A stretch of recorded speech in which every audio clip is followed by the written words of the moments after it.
नमस्कार, जी न्यूज पर मैं हूं आपके साथ शिरीन। चीन के अहंकार पर प्रहार की बात होगी, लेकिन सबसे पहले भारत चीन तनाव पर इस वक्त की सबसे बड़ी खबर आपको बता देते हैं। एनएसए अजीत डोभाल एलएसी के हालात की समीक्षा कर रहे हैं। चीन के साथ कमांडर स्तर की बातचीत पर भी डोभाल की नजर लगातार बनी हुई है। हालात की समीक्षा के लिए अजीत डोभाल ने कल एक महत्वपूर्ण बैठक की।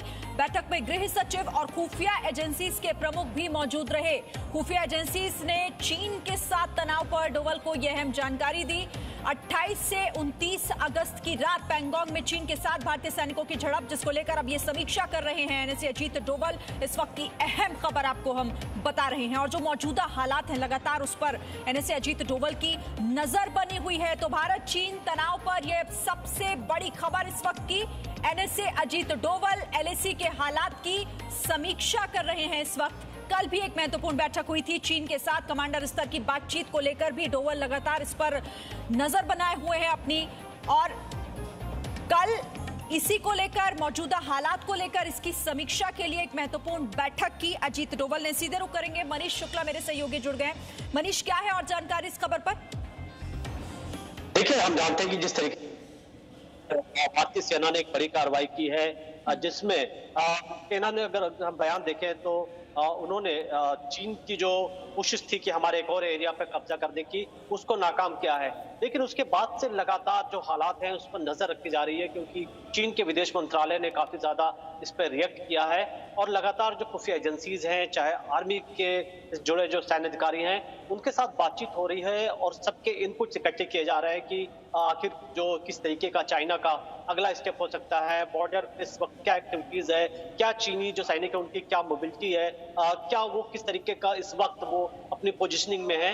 तो ये बहुत ही इस वक्त जो है बहुत इंपॉर्टेंट टाइम है, बहुत सेंसिटिव टाइम है। और लगातार कल भी होम सिक्योरिटी के साथ जो RNW चीफ हैं, IB चीफ हैं, इसके साथ आर्मी के तमाम जो बड़े सैन्य अधिकारी हैं, उनके साथ उन्होंने अजीत डोभाल ने एक मीटिंग ली थी। सबसे इंफॉर्मेशन मांगी गई थी और आज भी कहा जा रहा है कि लगातार वो नजर बनाए रखे हुए हैं। तो कहीं ना कहीं भारत ने चीन को एक मैसेज भी दिया है कि चीन किसी भी तरीके से भारत को कमजोर न समझे, वो ये न समझे कि बातचीत करना हमारी कोई कमजोरी है। हम चाहे मिलिट्री लेवल की बातचीत हो, डिप्लोमेटिक लेवल की बातचीत हो, हम बातचीत के जरिए समस्या का समाधान निकालना चाहते हैं। लेकिन जब भी अगर हमें सैन्य ताकत की जरूरत पड़ेगी तो हम उससे भी नहीं हिचकेंगे, जैसा कि चुशूल के एरिया में भारतीय सेना ने एक बड़ी कार्रवाई की है। तो इस वक्त यही खबर आ रही है कि लगातार बॉर्डर अभी भी काफी टेंशन में है। हालांकि ब्रिगेडियर लेवल की जो बातचीत है वो चाइनीज के साथ अभी भी चल रही है। कल भी बातचीत हुई थी, कल देर रात तक बातचीत चली थी, आज सुबह 10 बजे से फिर बातचीत का सिलसिला शुरू हो गया है।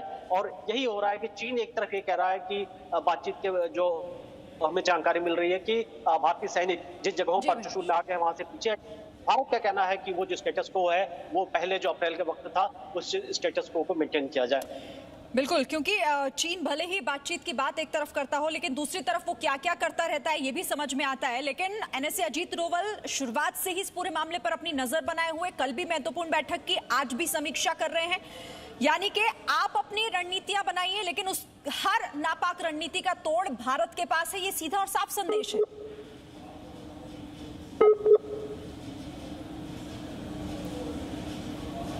चलिए, तो बड़ी खबर इस वक्त आपको हम बता रहे हैं इस पूरे मामले से जुड़ी हुई, भारत चीन विवाद को लेकर इस तनाव की स्थिति में किस तरह से अब बैठकें आप देखिए।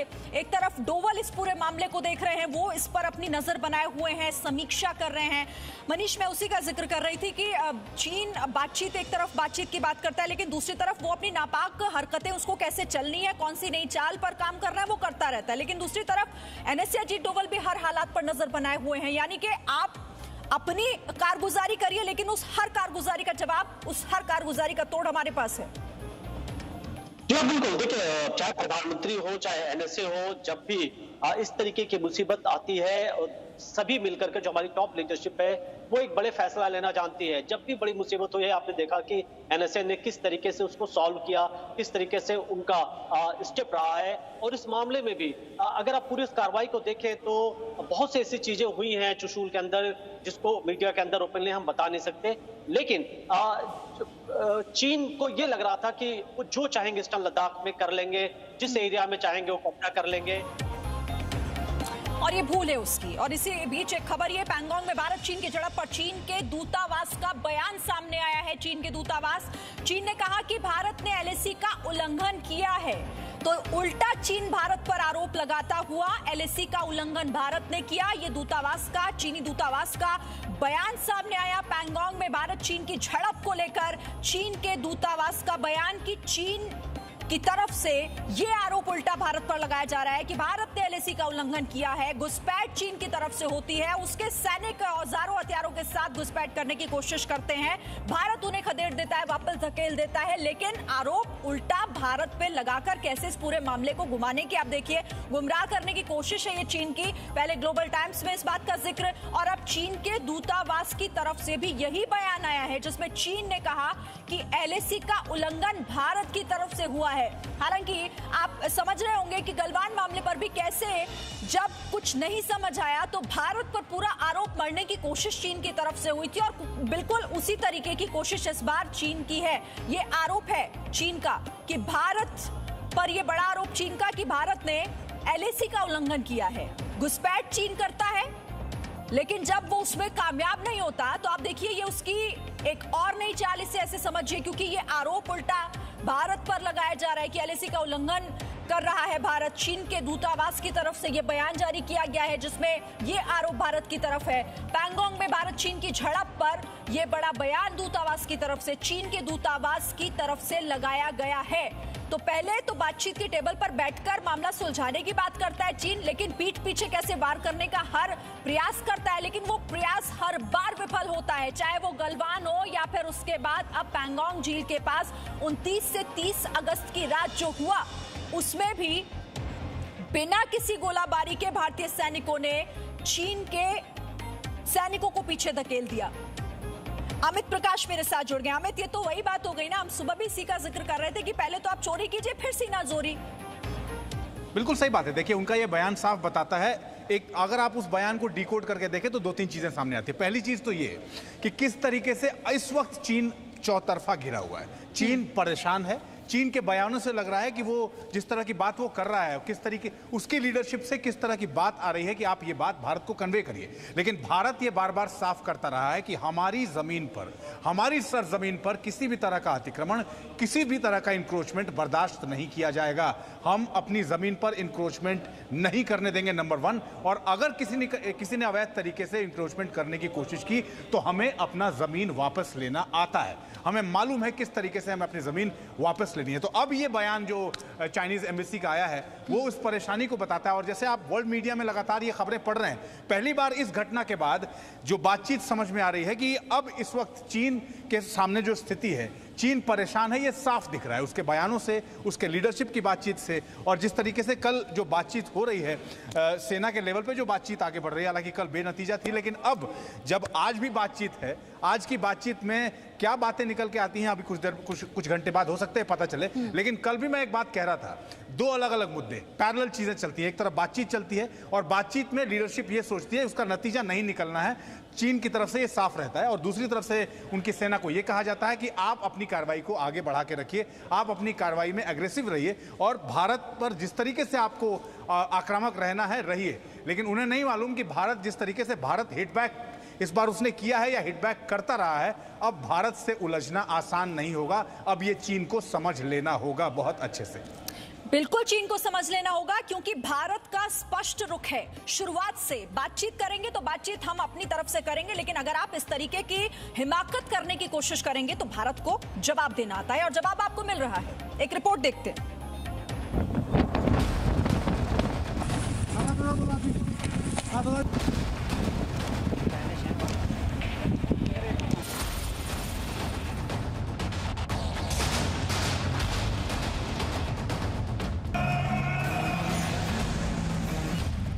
चीन की सारी हेकड़ी निकल गई।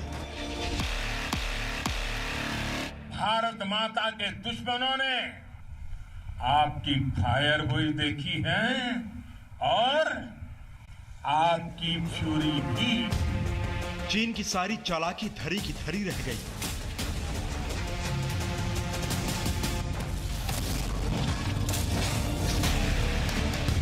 चीन का अहंकार चकनाचूर हो गया। पूरी दुनिया में ये संदेश दिया है कि भारत की ताकत क्या है। गलवान में चीन के सैनिकों की गर्दन तोड़ी, पैंगोंग में चीन के सैनिक जान बचाकर भागे।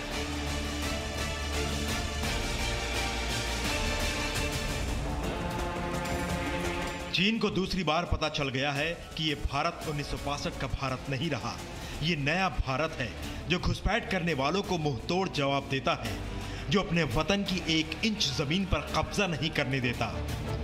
गलवान के बाद चीन ने लद्दाख के पैंगोंग झील के किनारे रात के अंधेरे में कुछ इलाकों पर कब्जे की कोशिश की, लेकिन मुस्तैद भारतीय सेना के बहादुर जवानों ने ऐसा सबक सिखाया कि चीन के सैनिक जान बचाकर भागने को मजबूर हो गए।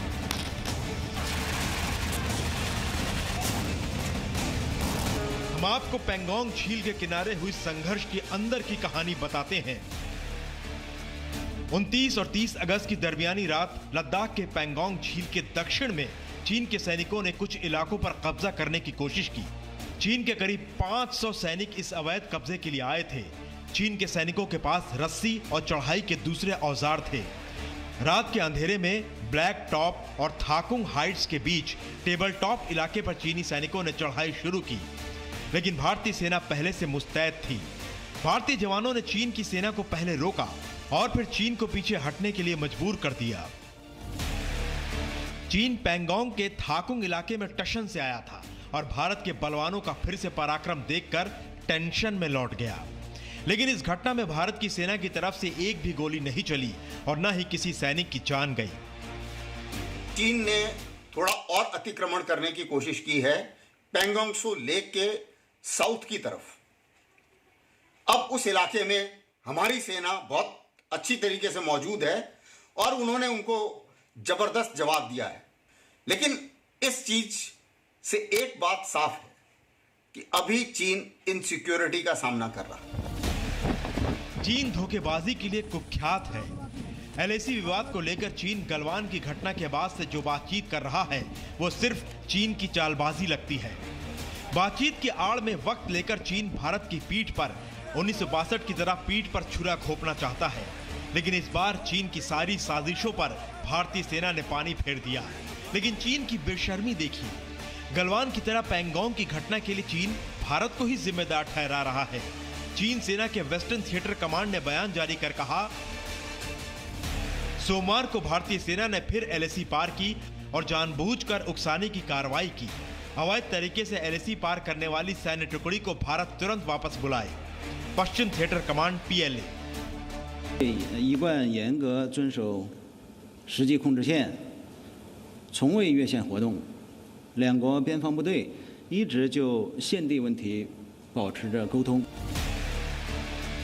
चीन जितना भी चिल्लाकर झूठ कह ले कि भारत ने एलएसी पार की है, लेकिन अब चीन के धोखे वाले चरित्र से पर्दा उठ चुका है, क्योंकि आज का भारत अब बलवान है जो अपनी रक्षा करना जानता है। एलओसी से लेकर एलएसी तक देश की संप्रभुता पर जिस किसी ने आंख उठाई, देश की सेना ने, हमारे वीर जवानों ने उसका उसी की भाषा में जवाब दिया। लद्दाख में गलवान और फिर पैंगोंग में मुंह की खाने के बाद चीन बौखला गया है। किसियानी बिल्ली खंबा नोचने वाली स्थिति हो गई है चीन की। चीन के सरकारी अखबार ग्लोबल टाइम्स ने तो भारत को धमकी दे डाली है। ग्लोबल टाइम्स लिखता है, अगर चीन से भारत मुकाबला चाहता है तो चीन के पास भारत से ज्यादा ताकत है। अगर भारत युद्ध चाहता है तो चीन की सेना भारतीय सेना को ऐसा नुकसान पहुंचाएगी कि वो 1962 से भी गंभीर होगा। भारत चीन सीमा पर सैन्य संघर्ष के लिए चीन को तैयार रहने की जरूरत है। चीन की धमकियों वाली बयानबाजी से जाहिर हो रहा है कि चीन में घबराहट है और बेचैनी है। ऐसे में सवाल यह उठता है कि चीन आखिर चाहता क्या है? क्या चीन भारत से युद्ध चाहता है? क्या चीन गलवान से भी बड़ा सबक चाहता है? अगर ऐसा है तो सुन ले चीन, एलएसी पर चीन लाल आंख दिखाएगा तो घेर कर मारा जाएगा। कृष्ण मोहन मिश्रा के साथ ब्यूरो रिपोर्ट, जी मीडिया। तो चीन जो भी चाहता हो, लेकिन इस वक्त जो वो चाह रहा था, जो उसके नापाक मंसूबे थे, वो कामयाब नहीं हो पाए और इसीलिए बौखलाहट में अब वो आरोप उल्टा भारत पर लगा रहा है, जो कि बेबुनियाद है। एक छोटा सा ब्रेक ले रहे हैं, लौटेंगे फौरन। Presenting V News app available on Google Play and App Store. Download it now.